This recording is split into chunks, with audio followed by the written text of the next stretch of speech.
So, have you been looking to get the best pals in Palworld, automate your base entirely, but also have them actually do their jobs properly? And I mean the best of the best. Well, today I'm going to show you some of the farms that I've built and, of course, the best of these spells that will absolutely help you with your farms, and especially so when it comes to carrying stuff, farming stuff, and extracting them. This is going to help you a ton, and there are a few of them that you can actually get quite early in the game. So let's get started with the first one, because this is literally the earliest you can actually get, and that is handling/crafting. This is going to be done by your Anubis. This you can get by level 25, and from all the ones in the game, he is by far the best at handiwork, having a full-on level 4.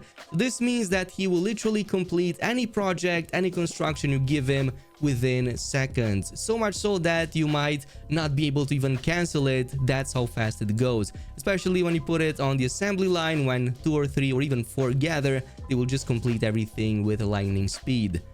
Now, eventually you're gonna get somebody even better than this at, well, just carrying stuff. However, in my case, they kinda carried everything and now are just lumbering, but the Woompas are the next ones. They are these big, fluffy looking creatures with some leaves in their mouths, but they are really cute as well as very, very efficient. So in this case, they can carry the highest amount of resources back to your base, in this case because transporting is level 4, so by far the highest in transporting in the entire game. Well, there's also a green variant of this, but they also have level 4 into transporting, so it's the same species pretty much. Now, to get these, of course, you're going to have to head over right here into the northern regions of the map. So right around where you also fight for Stallion and Ice King Paka and all the other ice creatures. They are found all over the place, so it's super easy to get them. Meanwhile, for the green variants, you will need to head over to this small secret island very much west of your entire starting zone, but I found that these up north are much better.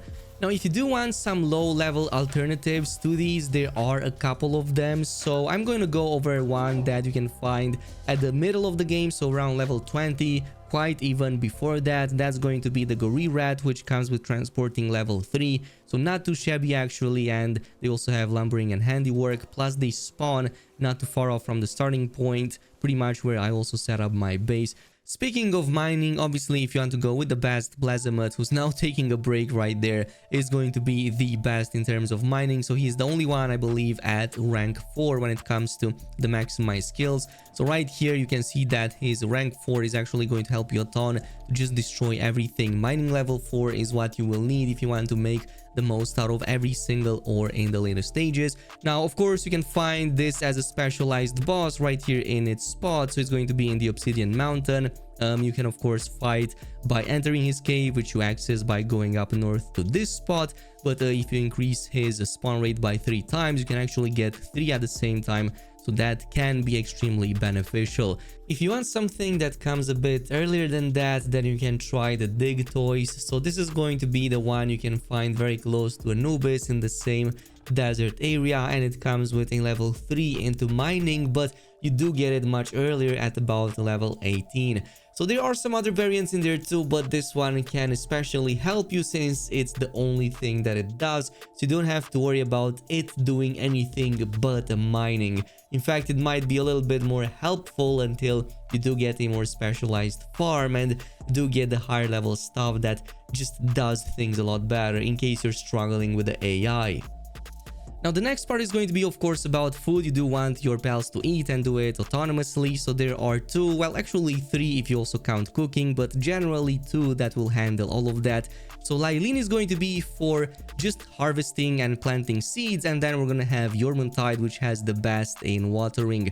So Lylene is amazing because she has the highest leveling speed into planting, so everything she places on these crops is going to just happen super fast, especially if you have like a couple of them, it will happen within seconds.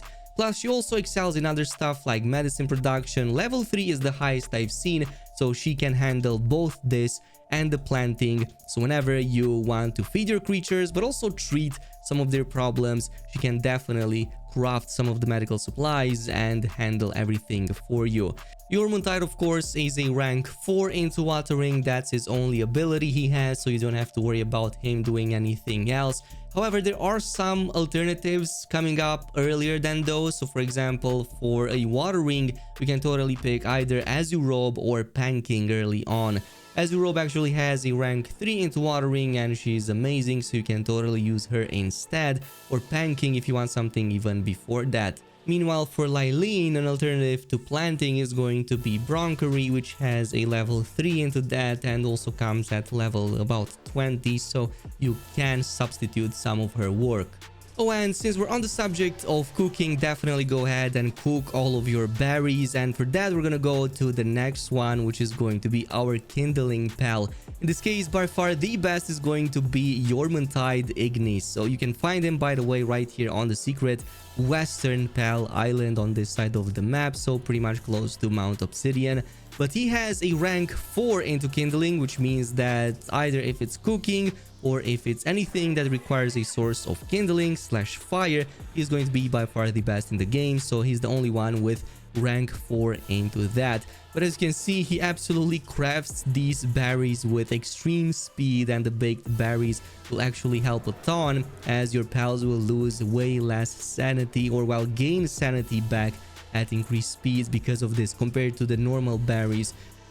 But at the same time, he's also going to be one of the fastest at the furnace just because of it. So whenever you craft any of these metals, ingots, or anything else, you're going to want him on your team to just take care of that. Especially for the end game stuff, takes a while to craft. You're going to absolutely need that right away. And the only final remaining pal is going to be the one producing electricity. In this case, it's going to be Orzerk. So he has rank 4 into all of that. This is going to be the one that will power up your base the best in the later stages of the game. Of course, you can get others in the meantime. There are many pals, but he's going to be the only one with level 4 in generating electricity. So overall, the one you're going to want around your base. If you do want to catch this guy, he's going to be right here at the top of the island, so up north pretty much. You're going to have to head over in that location and you're going to find him over there. By the way, if you wanted to see where my 3 bases are located, so yeah, essentially we have only 2 of them that are important. So one of them is right here up north from the starting area. This was the one that I covered previously, and this one handles regular ore and coal extraction. I basically ran through everything because of these, well, especially these right here. The Blazimet absolutely destroyed everything, and be careful because if one of these ores is even outside slightly of your base limit, even like half of it, they will absolutely refuse to do anything about it. So I will have to move that base computer from there. Meanwhile, the third one is right here up to the very north. There are a few reasons why I set that up over there. So the biggest, of course, is the fact that you will need the quartz at some point. And in this case, I again mined everything. There were about 4 or 5 right here in this location. You can of course choose anything but this, but I prefer this because of the nice view of the tree plus the very nice view of the sea right here. However, there's an even better spot right here just a bit south from the Ice King Paka location, though this is not as well protected as that one. But if you do want these crystals right here, get a ton of that crystal, or well, quartz in this case, you can totally go ahead and take it. In this case, I have about like 144 left of the pure quartz. And there's one final theoretical mine that you could get, which is that of the sulfur. There's one location, or well, actually multiple locations around Mount Obsidian, especially the midpoint. This was one of the best I personally found, but there are plenty more. But I just don't want to sacrifice my breeding farm just yet. The only other thing that's worth mentioning is that Elizabeth is not going to give us any more honey, as you guys pointed out. It's the bee guards now doing it. So if you want to farm honey, especially if you want to get some of those cakes right there, as you can see, we got a whole bunch of them. You're going to need the bee guards now. So I'm just gonna go ahead, throw it right here, and probably put one of the mozzarinas and one of the chickpeas inside. But essentially, this is the way I've created the base. So after a while you will see that everything despawns, and that's because they pretty much mine everything. So at that point it's time to just leave, or just leave them do their own thing, come back after a week, and they usually will have everything done. But they did gather about 300 pure quartz in this case, which is not too shabby. I do love the fact that they did mine this. We are going to need this for the PAL metal ingot. Of course I did get a ton of it anyway, so I'm just gonna show you how I usually do it. This is my normal facility. I will eventually make conveyor belts on it, but in the meantime we are going to use my secondary base for that, the one that primarily extracts the coal and other resources, especially when it comes to the ore. We do have quite a bit of that. Like I said, we did previously craft a lot of PAL metal ingots, so I'm gonna go ahead and craft a few more. Also did a few over here. So essentially you're gonna need a lot of palladium fragment. Well, I don't really have any palladium fragments left anymore, so unfortunately that's the way things go. Palladium right now is probably going to be my only bottleneck, but that's because I just don't have any palladium right here. I do have quite a bit of it in my starting base, but I will have to place down some enemies, well, some pals over there, and have them do the thing. But even so, I do have quite a bit of it, so this is going to be enough for the PAL metal stuff that I need. Now, everything that I wanted to craft, I already crafted. I'm just gonna grab the cement, by the way, real quick. So I already crafted all the PAL metal armor, all the cold resistance stuff. I got everything that I need. I can craft circuit boards. I'm not sure exactly there's anything left for me to even craft at this point. Maybe some of this stuff, but even that requires refined ingots. So maybe I'm missing out on some of the tech. Let me know down below what am I missing, but otherwise I think that I'm pretty complete and my character is now pretty much done. Even these conveyor belts could theoretically be scrapped because they don't do anything. Oh, and one more thing about these shotgun shells and ammo and whatnot. Now you can totally go ahead and craft these, get the gunpowder, get the refined ingot right there. Of course, if you do want to craft some of that gunpowder, you're going to need something called sulfur. Well, sulfur and charcoal. And as I've said, there's this mine right here that you can use. It's filled with sulfur. However, I recommend a much better solution, the one that I've been using to get hundreds upon hundreds upon hundreds of these without ever having to set up a sulfur base. And for that, you're just going to need one guy, well, two actually. So I'm just gonna go ahead and place them right here. I'm not sure if I got them properly, but just to show you, I captured these before, like I said in my beginners tips and tricks video.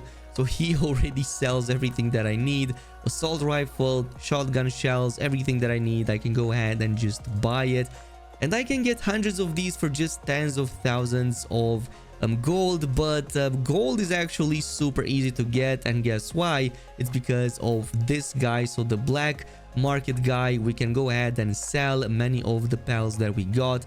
So since we got so many of these pals and I've been selling them for so long, I mean, just look at this. These are just the results out of breeding because I did not get the one that I wanted. So you can sell these for a ton of gold. I think that in total I made hundreds of thousands. As you can see, just a few of them you can sell and easily make like 50k, and there are so many there that I could still sell. And yeah, that pretty much concludes today's video with the best pals you can get in Palworld when it comes to managing and collecting your resources, plus automating your base. In the meantime, totally check out the best and highest damage dealers you can get. I made a top 10 video today, so definitely worth checking. Thanks so much for watching, and I'll